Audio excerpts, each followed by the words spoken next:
नदीचा किनारा आहे ना, आज तिथपर्यंत बालगंधर्व रंगमंदिर आहे ना थिएटर, तिथपर्यंत लोक असे थोडे थोडे थोडे राहायला होते. मग इकडे या सोसायटीसाठी सगळ्यांना एकत्र आणलं.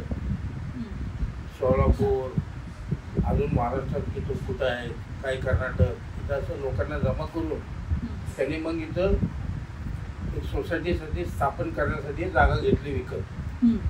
काहीतरी 7 एकर काहीतरी जागा आहे. ते झाले, त्याच्यामध्ये 62 ब्लॉक झाले असे 62 ब्लॉक्स. प्लॉट म्हणजे हे असं प्लॉट हे पलीकडं वडिलांच्या नावावर आणि इकडं आजोबाच्या नावावर होतं. मग आम्ही 2 भाऊ असल्यामुळं मी इथं राहतो आणि थोरला भाऊ तिकडे राहतो. हे तुमच्या नावावर नाही, मग कोणाच्या नावावर? त्याच्या आजोबांच्या नावाने. अजून आमच्या नावावर झालं नाही रजिस्टर. काय असं भरपूर प्रॉब्लेम आहे. अरे सगळी सोसायटी आहे. आता हेच माझं एकच घर मी ठेवलेलं आहे देसाईला. सोसायटीचं हे घर मॉडेल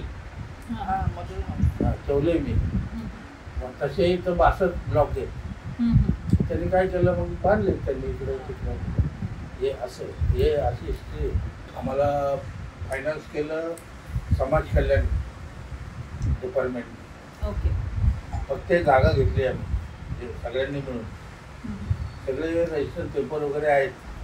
फक्त बांधकाम करण्यासाठी समाज कल्याणने मदत केली. पुण्याचा कोर्स झाल्यानंतर आम्ही चाल म्हणजे मॉडर्न हायस्कूल तो फुटबॉल ग्राउंड आहे की नाही, तिथं होतं.